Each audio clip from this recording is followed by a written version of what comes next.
Mato 5, 6, palaiminti alkstantys ir trokštantys teisumo, nes jie bus pasotinti. Pradėkite nuo savo kodėl, koks yra jūsų asmeninis šio laiko tikslas.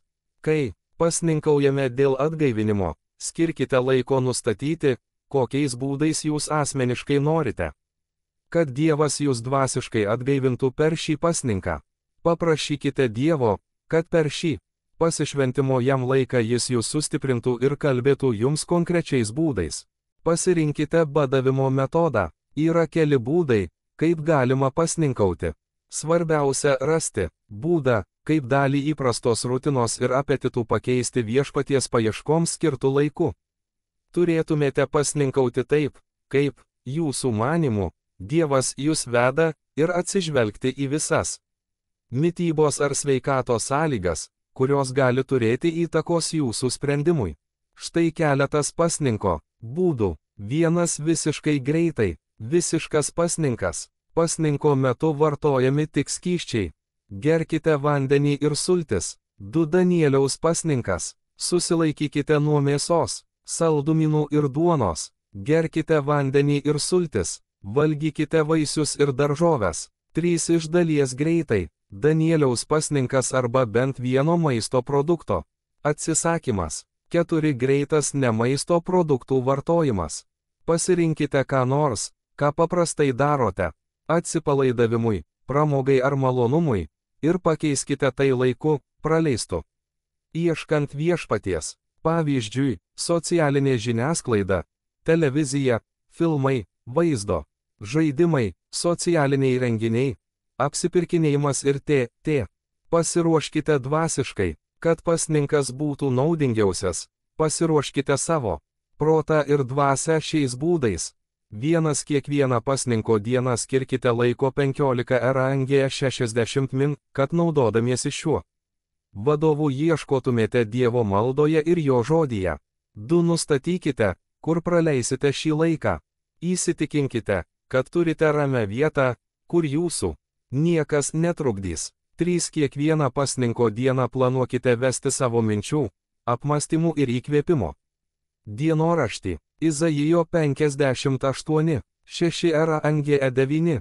Argi ne tokį pasninką pasirinkau, atrišti neteisybės grandines ir atrišti jungo virves. Išlaisvinti prispaustuosius ir sulaužyti kiekvieną jungą.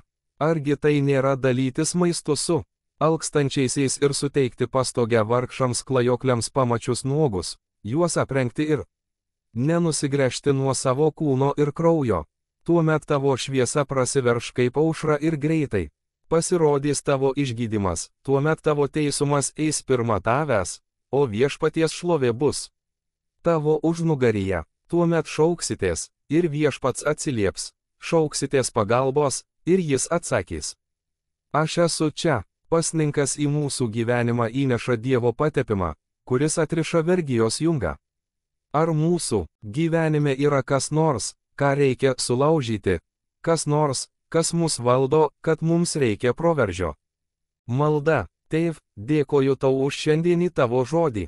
Dėkojame, kad tu mus ruošiesi pašalinti kuriuos natūralius dalykus, kad mūsų širdis, protus ir kūnus galėtų pripildyti antgamtiniai tavo žodžio ir tavo šventosios dvasios dalykai.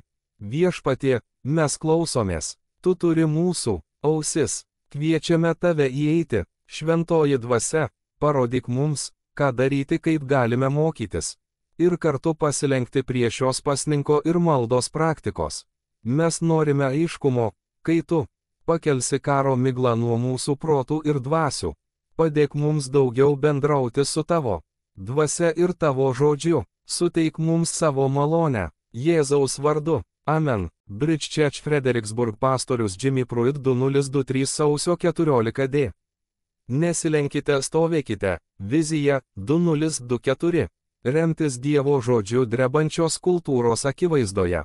Efeziečiams 6, 10 rang 18. Apaštalų darbų 1, 8. Bet jūs gausite galę, kai ant jūsų nužengs šventoji dvasia, ir būsite mano liudytojai. Jeruzalėje, visoje Judėjoje, Samarijoje ir iki pat žemės pakraščių.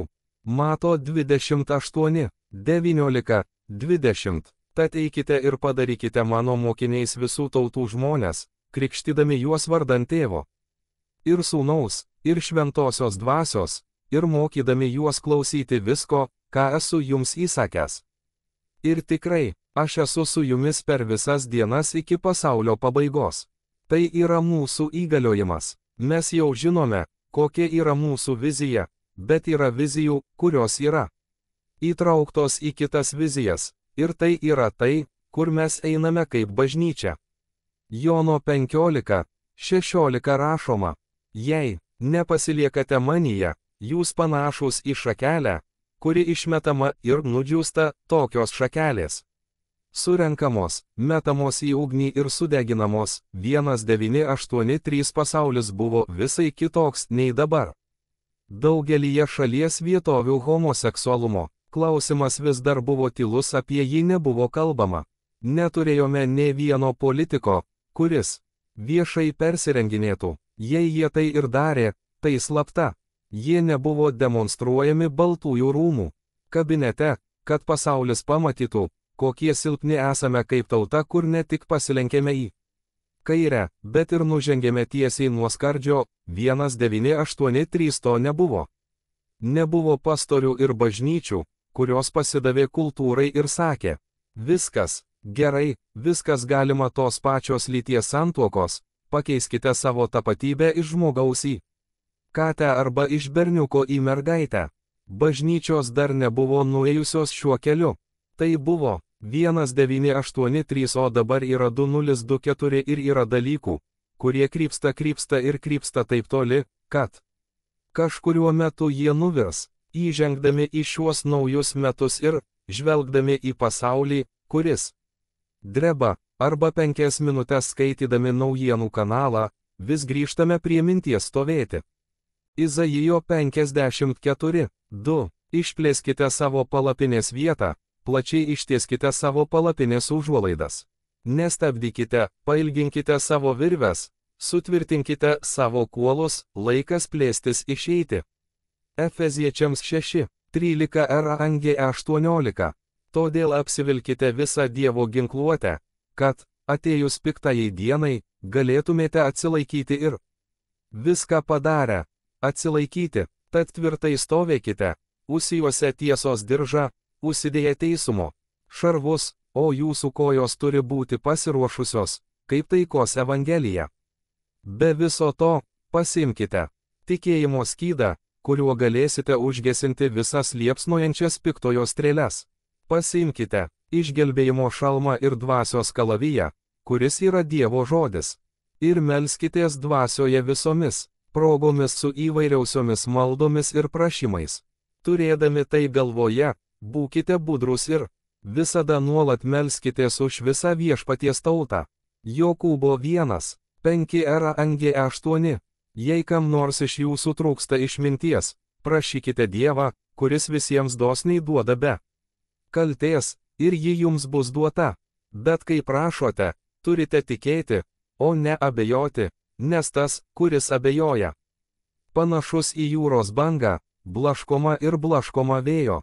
Toks žmogus neturėtų tikėtis ką nors gauti iš viešpaties. Toks žmogus yra dvilypis, blaškomas tarp dviejų nuomonių, pakrypęs, neatsidavęs, nestovintis ir nepastovus visame, ką daro. Mūsų kultūra ir politika, liberalizmas ir budrumas yra nestabili, o tai reiškia, kad esame blaškomi tarp dviejų nuomonių, niekur negalime nusileisti, todėl linkstame prie bet ko, kas tik pasitaiko, ir tai lemia mūsų mąstymą. Jei nestovime sargyboje, nesaugome to, kas patenka į mūsų akių ir ausų vartus.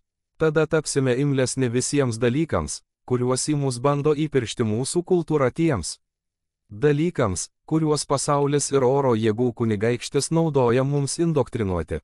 Tada tampame taikiniu, kuriam viskas, kas pasitaiko, atrodo prasminga. Meilė pradeda atrodyti kaip tolerancija, ir tada turime būti tolerantiškesni ir atviresni. Biblija iš tiesų yra tik seniai parašyta knyga, ir galbūt kai kuriuos dalykus, susijusius su elgesiu, lūkesčiais ir knygos mokymais, mums reikia palikti praeityje. Dabar esame labiau apsišvietę, ar ne? Argi nesame protingesni, nei jie buvo anuomet? Be to, dabar gyvenimas daug sudėtingesnis, tai buvo kitokie laikai ir nauji laikai reikalauja naujų požiūrių į dalykus. Mylėti žmonės nereiškia, kad mes toleruojame ar priimame jų sprendimus. Dabar mūsų pasaulis yra nuvažiavęs nuo bėgių, ir mes stebimės, kas atsitiko. Kodėl Dievas pasuko į dešinę, o mes į kairę? Ar jis sustojo, o mes tiesiog ėjome toliau? Ar mes jo nepastebėjome? Ne veltui matome Izraelio vaikus naktį einančius paskui ugnies stulpą, tai Dievo buvimas. Kai tik jis pajudėdavo ir jie. Diena buvo debesies stulpas, didžiulis, intensyvus ir įspūdingas. Kai Dievas judėjo, jų pareiga buvo judėti kartu su juo. Kai jis ėjo ir jie. Kai jis pasukdavo į dešinę, jie pasukdavo į dešinę. Jie eidavo, kai jis eidavo, ir sustodavo, kai jis sustodavo. Tai turėtų būti perspėjimas mums šiandien, iš tiesų nėra nieko kitaip. Dievas suteikia mums savo buvimą šventąją dvasią. 6 mėnesius mokėmės apie šventosios dvasios asmenį, darbą ir tarnystę. Jis vis dar juda taip, kaip judėjo. Jis vis dar vadovauja, vis dar veda ir vadovauja. Mes turime sekti paskui jį, kaip jis veda. Bet ką daryti, jei turime kultūrą, kuri sako, o, tai buvo anuomet. Kas, jei turime bažnyčių, pastorių ir mokytojų, kurie sako, kad tie laikai buvo kitokie? Kas, jei turime bažnyčių, kurios nebestovi, bet linksta, nes taip reikia daryti, o mes juk norime būti mylintys, ar ne? Esame linkę manyti, kad meilė reiškia, jog viskas galima, jei tik esame laimingi, sakydami savo tiesą. Ne, jei esame Dievo vaikai, turime kalbėti Dievo tiesą. Mes neturime savo tiesos, mes turime jo tiesą, ir mes esame jos nešėjai. Turime kalbėti tiesą meilėje. Efeziečiams 4:15. Taigi meilė reiškia, kad mes kalbame tiesą, bet darome tai su meile, ir čia yra raktas. Šventosios dvasios atsakomybė yra kalbėti tiesą apie mūsų situaciją, sakyti. Mes nesvyruojame, mes stovime, kaip bažnyčia ir tikintieji turime stovėti ant Dievo žodžio. Dievo pažadų, Kristaus užbaigto darbo. Visa, ką Biblija vadina šventu, mes vadinsime šventu, o visa, ką ji vadina nuodėme, mes vadinsime nuodėme. Mums nereikia krikščionių ar bažnyčių, kurios linksta į vieną ar kitą pusę. Mums reikia, kad Amerikoje pakiltų bažnyčia, kuri atsistotų, kuri įsineštų knygą ir laikytųsi jos, kad ir kas nutiktų, nesvarbu, ar bus pragaras, ar vanduo. 1 Korintiečiams 16:13. Būkite budrūs, tvirtai laikykitės tikėjimo, būkite drąsūs, būkite stiprūs. Stovėti ir toliau stovėti. Esame linkę mąstyti kontrastais ir priešingybėmis. Juoda balta, karšta šalta diena. Naktis, aukštyn žemyn, dešinė kairė. Tai sukuria arba scenarijų, kai reikia pasirinkti vieną arba kitą. Apaštalas Paulius pateikė drąsų sąrašą. Būkite budrūs, tvirtai stovėkite, būkite drąsūs, viską darykite su meile. Kai reikia ginti savo tikėjimą, teisumą, šventą lytiškumą, šeimą, gyvybės šventumą ir biblinę tiesą, kartais viską daryti su meile ne visada pavyksta. Tačiau tai turi būti pirmoje vietoje. Kitaip tai nėra Jėzaus širdis ir misija. Būti sargyboje. Taip, tvirtai stovėti. Taip, būkite drąsūs. Taip, būkite stiprūs. Taip, drąsus. Taip, ryžtingai. Taip, atviras. Taip, nebijanti. Taip, pasitikintis savimi. Taip, galingas. Taip, drąsus. Taip, nepalaužiamas. Taip, ir viską darykite. Viską darykite meilėje, ja ir per meilę. Stovėkite ir toliau mylėkite. Pastorius Jimmy. Pastoriaus Jimmy vizija Bridge Church. 1, kad nustotume lenktis, 2, kad pradėtume stovėti, 3, kad gintume biblinę tiesą, 4, kad gintume teisingumą, 5, kad gintume savo vaikus ateinančią kartą, 6, kad gintume šventą lytiškumą, 7, kad gintume šeimą, 8, kad gintume pamaldumą, 9, kad gintume negimusi žmogų gyvybės šventumą, 10, kad gintume religinę laisvę, 11, kad gintume biblinį teisingumą, 12, KADGINTUMR rasinę vienybę, 13, kad gintume Jėzaus Kristaus Dievą. Ne tik bažnyčioje, bet ir mokyklų tarybų posėdžiuose. 4 HB praėjime balsavimo kabinoje, savo įtakos sferoje, kur gyvename, dirbame ir žaidžiame, 14, kad gintume Dievo žodį, 15, kad gintume Dievo pažadus. Efeziečiams 6:13, todėl apsivilkite visą Dievo ginkluotę, kad, atėjus piktajai dienai, galėtumėte atsilaikyti ir viską padarę, atsilaikyti, tada tvirtai stovėkite. Malda, Tėv, Jėzaus vardu dėkoju tau už tiesą. Dėkojame tau už tavo žodį. Tėv, judame, pirmyn ne su pykčiu, nerimu, rūstybe, arogancija ar išdidumu, bet su meile viską su meile. Kiekvieną poziciją, kurią užimame, su meile. Tegul kiekvienas ištartas žodis būna ištartas su meile. Tėv, tegul kitas didysis atgimimas ateina ne iš baimės, bet iš meilės. Viešpatie, mes esame čia tam, kad būtume tiesos skelbėjai ir tiesos sakytojai, ir mes kalbėsime tiesą. Su meile, Viešpatie, laiminame tavo vardą. Padaryk, kad mūsų pozicija būtų nepajudinama ir nepajudinama. Ačiū tau, Jėzaus vardu. Amen. Bridge Church Fredericksburg pastorius Jimmy Pruitt 2023 sausio 28d.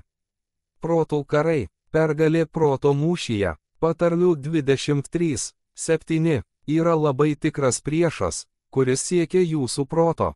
Tai ne tik žiniasklaida ji siekia jūsų proto, bet yra daug piktesnė jėga nei žiniasklaida, rinkodara ir politikai, kovojantys dėl jūsų balsų. Yra daug daugiau tamsos, kurią skleidžia labai tikras priešas, norintis kontroliuoti jūsų protą. Tikrasis mūšis vyksta tarp mūsų ausų, o tikrasis mūšis, kurį mes kovojame, yra nuolatinis. Kasdienis mūšis. Ateinančias kelias savaitės kalbėsime apie proto karus, o svarbiausia apie tai, kaip laimėti proto mūšį.